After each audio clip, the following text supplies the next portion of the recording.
ওগো, তুমি এখানে বসে আছো আর আমি তোমাকে পুরো বাড়ি খুঁজে বেড়াচ্ছি। তা কেন গিন্নি? আমাকে হঠাৎ খুঁজে বেড়াচ্ছ কেন?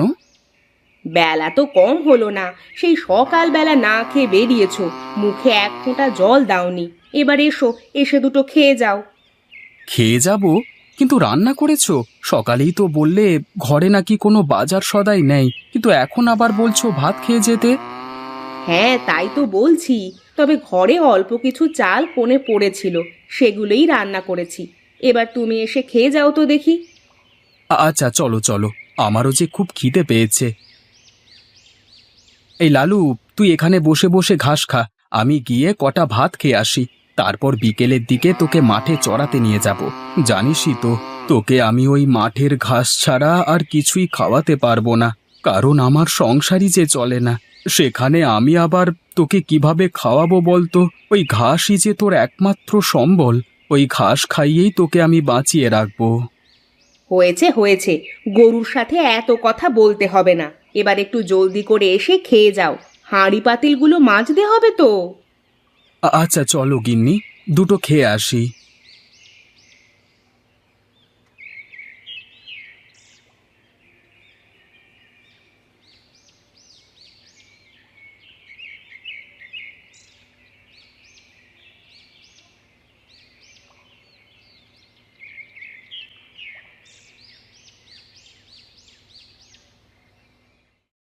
আরে ও গিন্নি, এ তো অল্প কয়েকটা ভাত, আর সাথে একটা কাঁচা মরিচ আর পেঁয়াজ ছাড়া তো আর কিছুই দেখছি না। না না, এগুলো আমার গলা দিয়ে নামবে না। আমি এই ভাত খেতে পারবো না, তুমি খেয়ে নাও। আমি এখন খাবো না। তোমার খাওয়া শেষ হলেই আমি খাওয়া শুরু করব। এবার তুমি এই পেঁয়াজ আর মরিচ দিয়ে কোনো মতে ভাত কটা খেয়ে নাও তো। আরে এ কি, হাঁড়িতে তো একটা ভাতও নেই গিন্নি, তুমি আমাকে মিথ্যে বলছো তাই না? তুমি না খেয়ে সব ভাত আমাকে খাইয়ে দিতে চেয়েছো।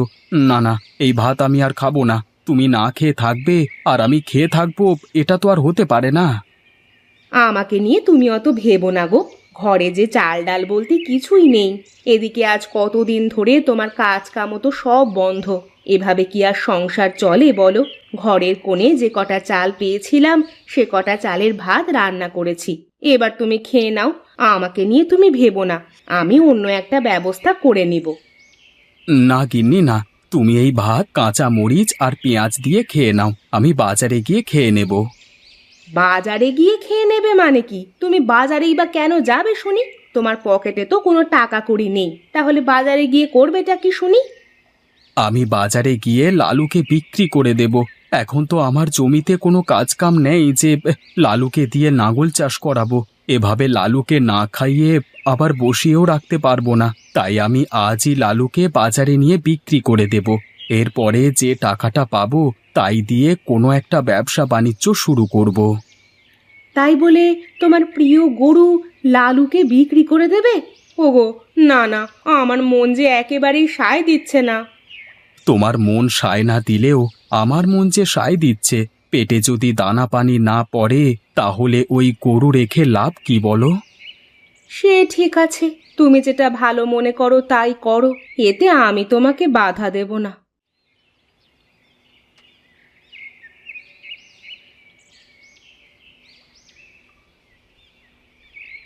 গিন্নি, আমি তাহলে বাজারে গিয়ে এখনই লালুকে বিক্রি করে আসি।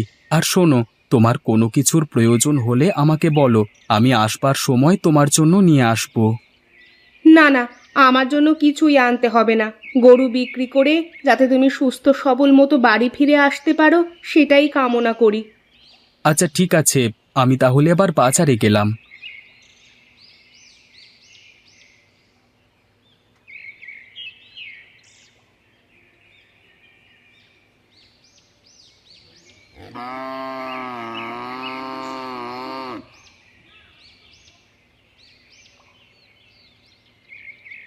আরে ও গোপাল, তোমার লালুকে নিয়ে হঠাৎ কোথায় যাচ্ছ? নতুন কোনো জমি নাগলের কাজ পেয়েছো নাকি? কিন্তু আমার জানা মতে তো গ্রামে কোনো কৃষি জমির কাজ নেই। আগে হ্যাঁ মোড়ল মশাই, গ্রামে কোনো কাজ নেই বলেই তো লালুকে বাজারে বিক্রি করতে যাচ্ছি। অভাবের সংসারে আমরা নিজেরাই এক মুঠো ভাত পেট ভরে খেতে পারি না, সেখানে এই গরুটাকে না খাইয়ে লাভ কি বলুন? তার যে ক টাকায় বিক্রি করে দিতে পারলেই বাঁচি। হ্যাঁ, তাই করো। গরিব মানুষ, ঠিকঠাক মতো নিজেরাই তো খেতে পারো না, সেখানে আবার একটা গরুকে খাওয়ানো তো আর চারটিখানি কথা না। যাও যাও, জলদি করে যাও, বেশি দেরি করে ফেললে ভালো দামে গরুটা বিক্রি করতে পারবে না। আগে হ্যাঁ, ঠিক আছে মোড়ল মশাই, এবার তাহলে আমি যাই, পরে দেখা হবে।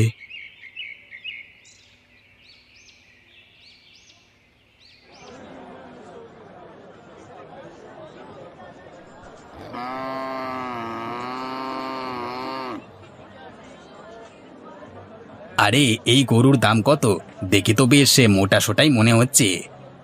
আগে মশাই, এই গরুর দাম চাচ্ছি আমি 50,000 টাকা। কি, 50,000 টাকা? না না, এই গরুর দাম আমি 40,000 টাকা দেব। যদি 40,000 টাকায় গরু দাও তাহলে এই গরু আমি কিনবো। আচ্ছা ঠিক আছে মশাই, আপনি তাহলে 40,000 টাকাই দিন, আমি 40,000 টাকায় গরুটা বিক্রি করব।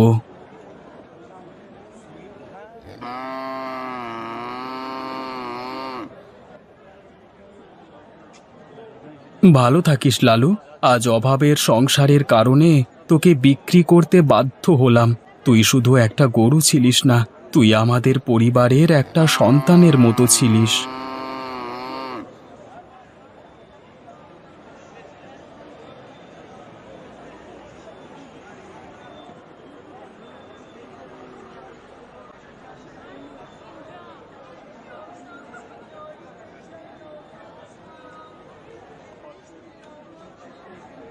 আরে এ কেমন বাজার রে বাবা? বাজারে একটা খাবারের হোটেলও নেই দেখছি। সেই কতক্ষণ ধরে খাবারের হোটেল খুঁজেই চলেছি, কিন্তু আশেপাশে তো কোনো খাবারের হোটেলই দেখতে পাচ্ছি না। না বাবা, গরুর হাটের হোটেলে বুঝি আমার আর খাওয়া হবে না। গরুর হাটে খাবারের হোটেল খুঁজতে খুঁজতে আমি কখন যে অসুস্থ হয়ে যাই কে জানে। এর চেয়ে আমি বরং বাজার সদাই নিয়ে বাড়ি চলে যাই, বাড়িতে গিয়ে গিন্নির হাতে রান্না খাবো। আজকে একটু ভালো মন্দ বাজার করে নিয়ে যাব, এরপরে পেট ভরে খাবো।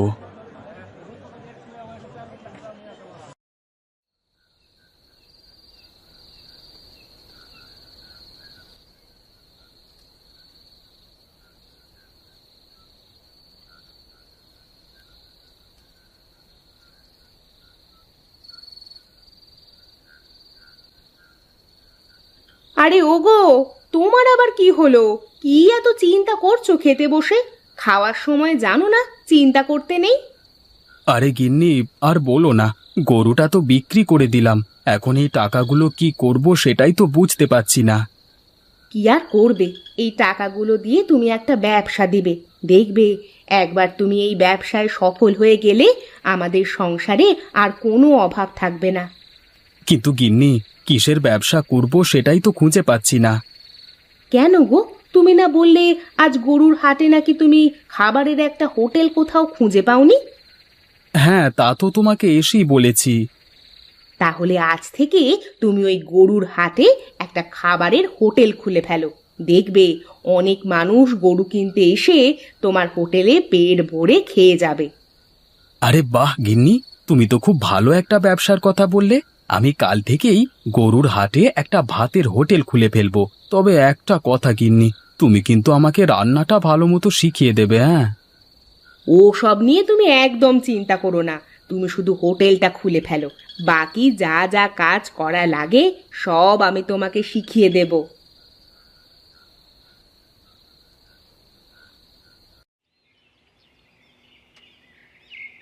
আরে আসুন আসুন, খেয়ে যান খেয়ে যান, গরম গরম টাটকা ভাত খেয়ে যান, মাছ মাংস ভর্তা ডিম সবই আছে, আসুন আসুন। এই তোরা কে কোথায় আছিস? কাস্টমাররা যে যা খেতে চায় তাকে তাই খেতে দে। আগে ঠিক আছে মালিক।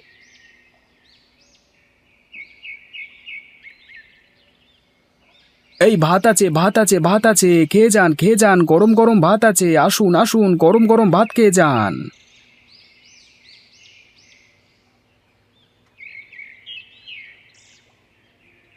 আরে বাহ, গরুর হাটে ভাতের হোটেলে প্রথম দিন দেখছি অনেক মানুষেরা খেতে আসছে।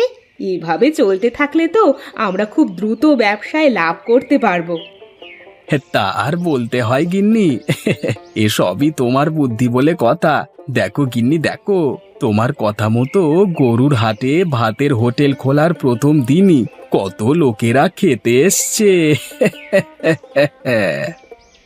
ই তোমাকে বলেছিলাম না, এই গরুর হাটে যেহেতু কোনো ভাতের হোটেল নেই, সেহেতু তুমি যদি একটা হোটেল দাও তাহলে অনেক চলবে। এখন দেখো, আমার কথা একেবারে সত্যি হলো। তা আর বলতে হয় নাকি গিন্নি, এখন থেকে দেখবে আমাদের সংসারে আর কোনো অভাব থাকবে না। আমরা এভাবে ভাতের হোটেল থেকে অনেক টাকা ইনকাম করতে পারবো বলো। আর তুমি চাইলে আরো কয়েকটা গরুও কিনতে পারবে। সেটা আবার বলতে হয় নাকি? এবার তুমিও একটু আমার হোটেলে খেয়ে যাও, এই গরুর হাটে। আমার হোটেল ছাড়া কিন্তু আর কোনো হোটেল পাবে না। যদি এখন না খাও তাহলে কিন্তু পরেও না খেয়ে থাকতে হবে।